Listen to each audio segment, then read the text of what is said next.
लिंगराज मंदिर भितर फोटो उठाई विवाद रे कांग्रेस राज्य सभापति भक्तचरण दास मंदिर बेढ़ारे किछि कांग्रेस कर्मी और सेवायतों सहित भक्तों एक फोटो भाइराल हेबा परे एथिपई तांको दायी करा जाउछि। जेहेतु लिंगराज मंदिर परिसर रे फोटो उठेबा मना होइछि तेणु मंदिर भितर को कैमेरा किए नैथिला केमती फोटो उठागला किए उठाइला से संपर्क में प्रश्न उठी। गतकाली भक्त दास लिंगराज मंदिर जाइथिले एने युवा कांग्रेस सभापति रंजित पात्र प्रतिक्रिया दे कहिसंती भूल बसत पीसीसी सभापति फोटो मंदिर भितर उठेछि। मंदिर विधि व्यवस्था को आमे मध्य सम्मान देउछु। पीसीसी सभापति लिंगराज महाप्रभुंकर बड़ भक्त हीन उद्देश्य रखी बीजेडी बीजेपी यहां अधिक प्रचार करुछि। बीजेपी केंद्रीय नेतांकर फोटो मध्य मंदिर भितर उठिछि।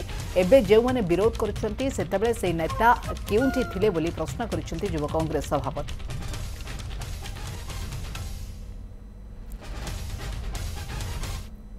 मंदिर जहाँ नीति क्रांति अच्छी व्यवस्था अच्छी ता भितर आमे मानिबा को समस्ते प्रस्तुत। जेहेतु मंदिर विधि अच्छी मोबाइल अलाउ नहीं ताहाको आमे समस्ते मानिबा को प्रस्तुत जे फटोटी उठी किंतु आ पूर्व नजर अच्छी बीजेडी बीजेपी समस्ते फटो उठाई एटा भूल बसत उठी जदि उठी भूल बसत उठी मु कहवा कथा मोदी भीतर फटो आप देखिपारे आम पाखे अच्छी अमित शाह भीतर फटो अच्छी किंतु एटा भूल बसत उठी फटो। पीसीसी सभापति जेहेतु जड़े शिव भक्त से काली सोमवार प्रथम कर जाइए भेटा शिव दर्शन करने भूल बसत फटो।